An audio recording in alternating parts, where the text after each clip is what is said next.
Alhamdulillah Al-Wahidil Ahad Al-Fardis Samad Alladzi lam yalid wa lam yulad wa lam yakul lahu kufuwan ahad. Asyhadu an la ilaha illallah syahadatan takunu sababan na'imil mu'abbad wa asyhadu anna Muhammadan abduhu wa rasuluh al-muayyadul mumajjad. Allahumma salli wa sallim wa barik ala sayyidina Muhammad wa ala alihi wa ashabihi ma raka'a raki'un wa sajad, amma ba'du. Fa ya ibadallah, usi nafsi wa iyyakum bi taqwallahi wa ta'atihi la'allakum tuflihun. Wa qala Allah ta'ala, a'udzu billahi minasy syaithanir rajim. Bismillahirrahmanirrahim. Wa ma takunu fi sya'nin wa ma tatlu minhu min Qur'anin wa la ta'maluna min 'amalin illa kunna 'alaikum syuhudan id tufiduna fihi wa ma ya'zubu 'an rabbika min mithqali dzarratin fil ardi wa la fis sama' wala asghara wala akbar min dzalika illa fi kitabim mubin. Shadaqallahul azim. Ibadallah, hamba-hamba Allah, saudara-saudaraku kaum muslimin rahimani wa rahimakumullah. Semoga hari-hari yang Allah anugerahkan kepada kita teristimewa di hari Jumat sebagai Sayyidul Ayyam, Allah anugerahkan berbagai kebaikan yang berkah kepada kita sehingga kita dapat menjalani tugas-tugas hidup dan kehidupan dengan baik dan penuh amanah. Amin ya rabbal alamin. Ibadallah, jujur dan disiplin adalah bagian dari sifat yang sulit dimiliki oleh seseorang. Dan sebaliknya, bohong dan tidak disiplin itu jauh lebih mudah kita lakukan. Ketika Allah dan Rasulullah Sallallahu Alaihi Wasallam sangat mewanti-wanti jangan sekali-kali berbohong dan jujurlah. Bila kita menyadari bahwa sesungguhnya dalam tubuh kita Allah telah menyimpan satu chip organ kecil yang disebut al-fuad, hati yang terdalam, maka dzabal fuadu maro'a, bahwa fuad, hati, tidak akan pernah bisa berbohong terhadap apa yang dilakukan. Pada realitasnya, siapapun bisa kita bohongi, bahkan mungkin termasuk orang tua, istri, anak, atasan bisa kita bohongi. Ibadallah rahimani wa rahimakumullah, bahwa jujur dan disiplin yang sesungguhnya adalah manakala kita memiliki tanggung jawab bahwa seluruh perbuatan-perbuatan kita suatu saat nanti, jangankan di akhirat, di dunia pun Allah akan membalas baik kebaikan maupun keburukan yang kita lakukan. Maka pada kesempatan khutbah Jumat ini, semoga Allah memberikan hidayah dengan tema 7 saksi amal manusia. Melalui konsep Al-Quran dan konsep Al-Hadis, maka para ulama menyimpulkan kelak di akhirat kita akan membuktikan bahwa 7 komponen ini akan bersaksi atas amal-amal kita. Yang pertama tentu Allah. Salah satunya di surah Yunus ayat 60. A'udzu billahi minasyaitonir rajim. Wa ma takunu fi sya'nin, tidaklah engkau Muhammad dalam suatu perkara. Wa ma tatlu minhu min Qur'anin, tidak pula engkau membaca satu ayat Al-Qur'an. Wa la ta'maluna min 'amalin, dan tidak pula kalian melakukan suatu perbuatan illa kunna 'alaikum syuhudan, kecuali kami, kata Allah, akan menjadi saksi itu fi dunafi, ketika engkau melakukan perbuatan tersebut. Wa ma ya'zubu an rabbika, jangan pernah disangka ada sesuatu yang luput dari pengawasan Allah. Min mithqali dzarratin, meskipun lebih kecil daripada dzarrah, fil ardi wala bis sama, baik di langit maupun di bumi. Langit dan bumi kita meyakini Allah yang menciptakan. Dengan demikian tidak ada titik bumi, tidak ada titik langit yang tidak Allah ketahui. Melalui pemahaman ketauhidan, minimal kita harus mengetahui dan meyakini bahwa minimal ada 3 sifat yang akan mengawasi perbuatan kita. Yang pertama melalui sifat ilmunya Allah, bahwa Allah maha mengetahui. Yang kedua melalui sifat as-sam'u, bahwa Allah maha mendengar. Yang ketiga melalui sifat al-basar, bahwa Allah maha melihat. Ketiga-tiga sifat ini kita yakini, inilah yang akan mengawasi kita dari zat Allah. Allah mengetahuinya, Allah mendengarnya, dan bahkan Allah melihatnya.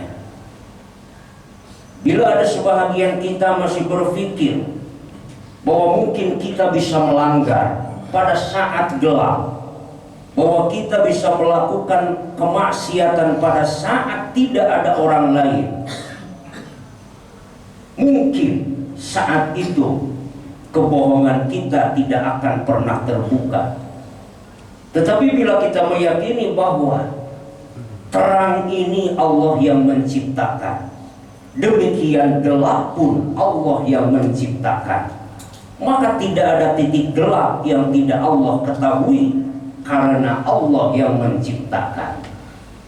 Maka keyakinan yang pertama inilah bahwa Allah akan menjadi saksi atas seluruh amal-amal kita. Semoga menjadi kontrol yang terbaik bagi perilaku kita, baik dalam keadaan terbuka maupun tertutup, baik dalam keadaan terang benderang atau gelap gelita, bahkan mungkin dalam keadaan kita menyendiri.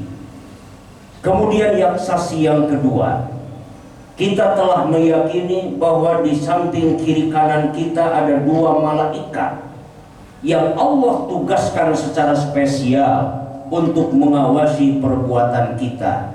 Di sebelah kanan kita ada malaikat raqib, di sebelah kiri kita ada malaikat atid. Hal ini Allah tegaskan di surah Qaf ayat 16. Ma yalfidu min qaulin, tidak satu ucapan yang diucapkan oleh manusia illa ladaihi raqibun atid, kecuali di samping manusia tersebut ada malaikat raqib dan malaikat atid. Malaikat raqib adalah sebagai komandan terhadap malaikat atid dalam pengertian, manakala seseorang melakukan kebaikan, maka malaikat raqib langsung mencatat kebaikan tersebut. Tetapi manakala kita melakukan kesalahan, dengan rahmaniyah Allah, malaikat atid tidak langsung mencatatnya, tetapi memberikan waktu 7 saat, entah itu jam atau waktu, hanya Allah yang mengetahui. Bahwa setelah melakukan kesalahan kemudian kita melakukan istighfar, melakukan taubat atas kesalahan tersebut, maka kesalahan itu tidak dicatat oleh malaikat atid, insya Allah. Itulah maka Rasulullah Shallallahu Alaihi Wasallam berpesan dalam satu sabdanya, wa atbi'is sayyi'atal hasanata. Bila engkau telah melakukan keburukan, maka cepat lakukan kebaikan. Buat apa? Tamhuha, agar kebaikan tersebut bisa menghapus keburukan yang tadi kita lakukan. Malaikat Raqib Atid ini akan selamanya mengawasi kita, tidak pernah tidak mengawasi kita. Meskipun para ulama menyampaikan bahwa ada 3 kondisi malaikat Raqib dan Atid menjauh dari kita. Yang pertama, ketika kita mandi. Yang kedua, ketika kita berjima. Kemudian yang ketiga, ketika kita qadha'ul hajah, baik buang air kecil maupun air besar. Dalam kondisi yang ketiga ini bukan berarti malaikat Raqib Atid tidak mencatat, tetapi secara posisi mengambil jarak dari kita. Kemudian yang ketiga, buku catatan amal. Ini pun insya Allah telah kita yakini. Salah satunya di surah Al-Insyiqaq ayat 7. Kelak di akhirat, fa'amma man utiya kitabahu biyaminih.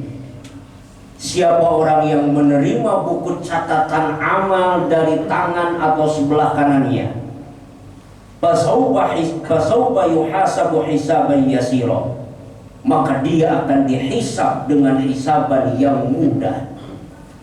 Tetapi sebaliknya, wa amma man utiya kitabahu wara'a dhahri. Adapun orang-orang yang menerima buku catatan amal dari belakang punggungnya dan diambil dengan tangan kiri, fasaufa yad'u thubura wa yasla sa'ira.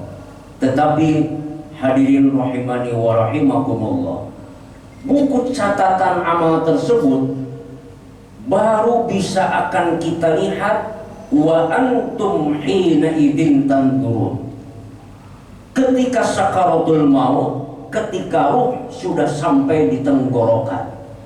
Dan pada saat itu istighfar, taubat, infak, sedekah sudah tidak berlaku. Pada saat buku catatan amal ini tidak bisa kita ubah, Allah baru memperlihatkan buku-buku catatan amal tersebut. Wa antum hina idzin tanzurun. Sebelum sakaratul maut dan ajal itu tiba, semoga tidak ada kesempatan yang kita lalui kecuali kita terus beristighfar, kecuali kita terus bertaubah dan meminta maaf. Kemudian yang keempat adalah lisan. Dalam kehidupan dunia, lisan ini adalah pangkal selamat dan pangkal kecelakaan. Sehingga Rasulullah SAW, salamatul insani fi hibbil lisani, bahwa kunci selamatnya seseorang akan tergantung pada pola menjaga lisannya. Bila kita bisa menjaga lisan dengan ucapan-ucapan yang baik, insya Allah kita tidak akan memiliki permusuhan dengan siapapun. Insya Allah kita hidup tenang, mau berangkat, mau berjalan kemanapun, insya Allah kita tenang karena lisan kita terkendali. Sebaliknya, ketika kita tidak mampu mengendalikan lisan, mengucapkan hal-hal yang buruk, apalagi sampai terjerumus pada dosa fitnah dan gaibah, na'udzubillah, ini akan menjadi dosa yang berlipat ganda. Nah, ketika lisan sekarang di dunia dia pandai berbohong, nanti di akhirat lisan ini dengan kuasa Allah tidak akan pernah berbohong. Kemudian yang kelima, a'dha'ul insan, seluruh anggota tubuh kita tanpa terkecuali, dari mulai pendengaran, penglihatan, tangan, kaki, bahkan kulit, semua akan menjadi saksi.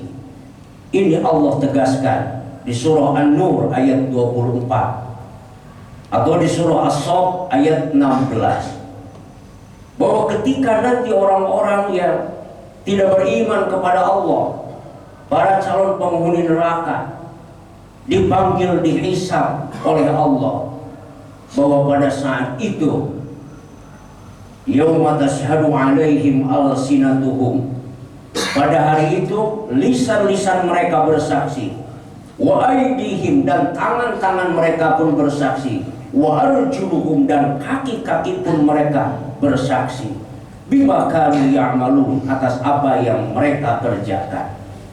Bahkan ketika kulit sendiri ditanya, wa qalu lima syahidtum alaina, bahwa ketika kita di dunia kulit ini tidak pernah bicara, tetapi nanti di akhirat akan berbicara.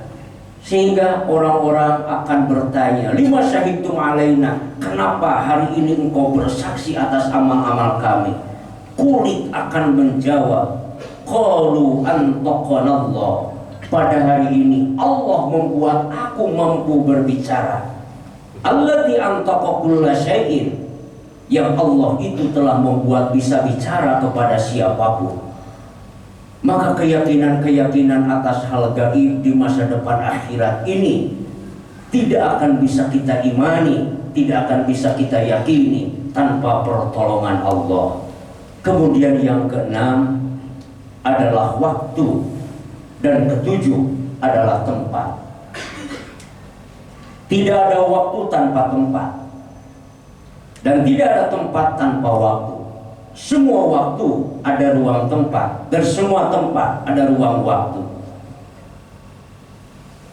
Kedua-duanya, di tempat mana, pada detik mana kita berbuat baik maupun buruk, waktu dan tempat ini pada saatnya akan bersaksi atas amal-amal kita.